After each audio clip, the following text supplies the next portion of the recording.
king of Denmark, I suppose, coming out and stating that they were doing all of this troop movement and military equipment movement into Greenland, specifically to deter China and Russia. But one of the strategic parts of them moving those troops into that country is that the United States now is more than ever deterred from any sort of actual boots-on-the-ground military intervention. If it wasn't bad enough that they were part of NATO, now you have troops from countries like Denmark, Norway, Sweden, France, Germany, the United Kingdom, the Netherlands, and Finland, all sending troops to the country so that if we attack, which I don't think that that was likely in the first place, but if we were to carry out some sort of military invasion that would potentially involve troops from these countries, I mean specifically Denmark, the government of Denmark stated that they were willing to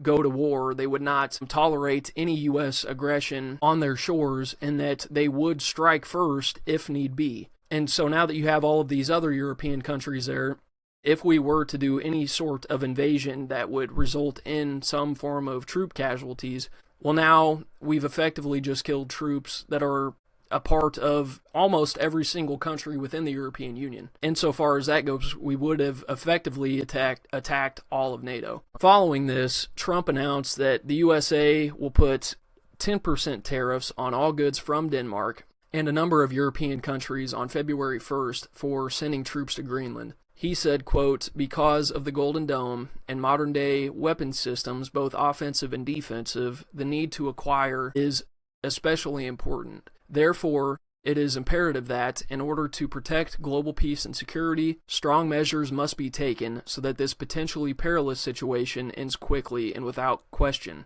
Starting on February 1st, 2026, all of the above-mentioned countries, Denmark, Norway, Sweden, France, Germany, the United Kingdom, the Netherlands, and Finland, will be charged a 10% tariff on any and all goods sent to the United States of America. On June 1st, 2026, the tariff will be increased to 25%. This tariff will be due and payable until such time as a deal is reached for the complete and total purchase of Greenland." So, what Trump is now trying to do is, rather than trying to force Denmark/Greenland to the negotiation table for the purchase of Greenland, which as of recently does seem like it is absolutely on the table, they're offering a $700 billion buyout for Greenland in order to avoid potential military conflict with the rest of NATO. They're trying to persuade these countries that sent those troops through tariffs to withdraw them because of the economic strain that these tariffs will inevitably put on them.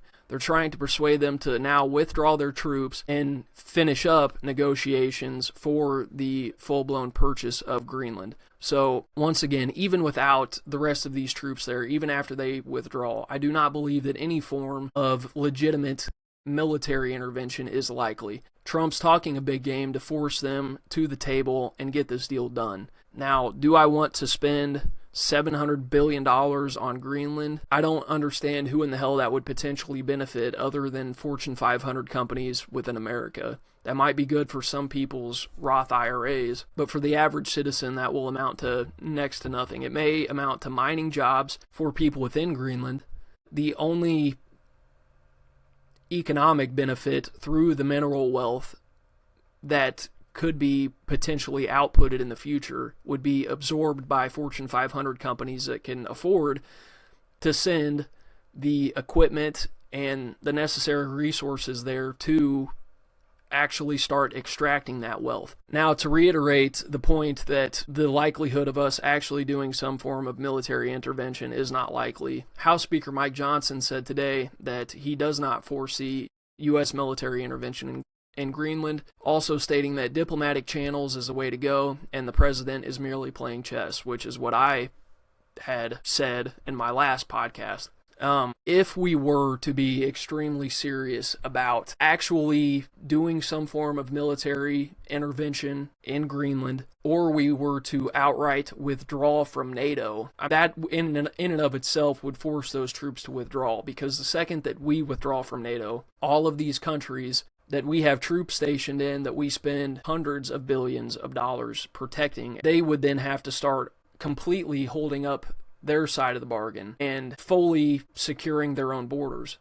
And they would not be able to afford to continue to have troops stationed in Greenland. They would have to completely rethink their entire military strategy if that were to happen. But I just thought that I'd throw this in there for shits and gigs. The downsides of NATO withdrawal if we were to be serious.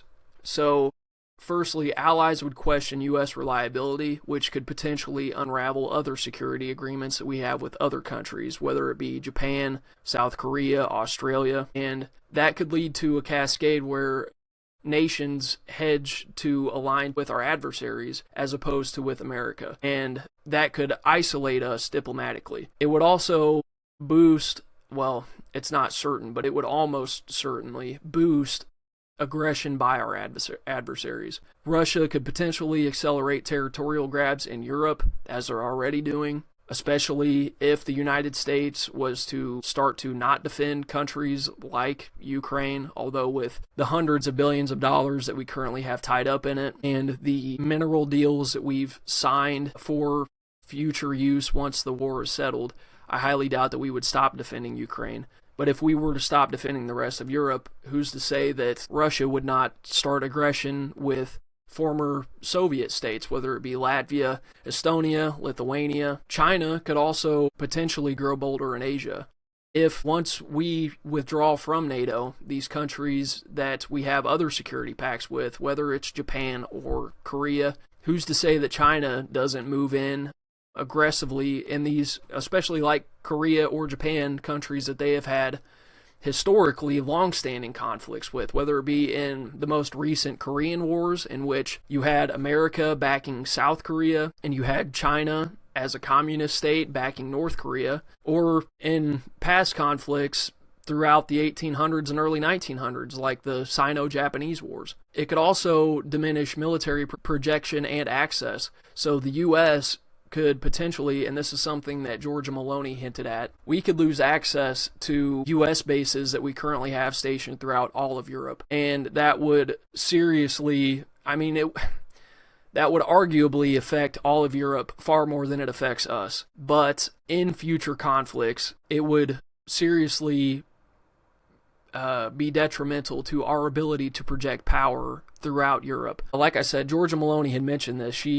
I don't have the exact quote, but she basically said, if the U.S. is serious about withdrawing from NATO, what are we now going to seriously be in talks about completely dismantling U.S. bases in the region? And those bases, you could argue, have been the main bolstering force. I mean, there's since been other financial and diplomatic solutions that have helped bolster peace in Europe, but I would argue that U.S. bases being stationed all throughout Europe has been the main cause of peace in Europe since World War II. There's been all kinds of power struggles throughout all of the world, but as far as Europe goes, since the end of World War II, there's been next to none, other than, like the fall of the Berlin Wall, when Eastern Germany was reconsolidated with the rest of Germany, other than these former Soviet states, such as Latvia, Lithuania, Estonia, joining NATO. Despite that, there's really been no power struggles whatsoever amongst these European states, nation states rather. The last thing that I'll say in regards to potential downsides to NATO withdrawal is economic losses from trade and markets. There is a possibility that the reduced security commitments could slash U.S. bilateral trade by hundreds of billions of dollars. So if the $700 billion that we're about to potentially spend on Greenland isn't enough, well, that would be the diplomatic workaround. That would include us not withdrawing from NATO and us simply purchasing it. But we could lose hundreds of billions of dollars in trade if we were to withdraw from NATO.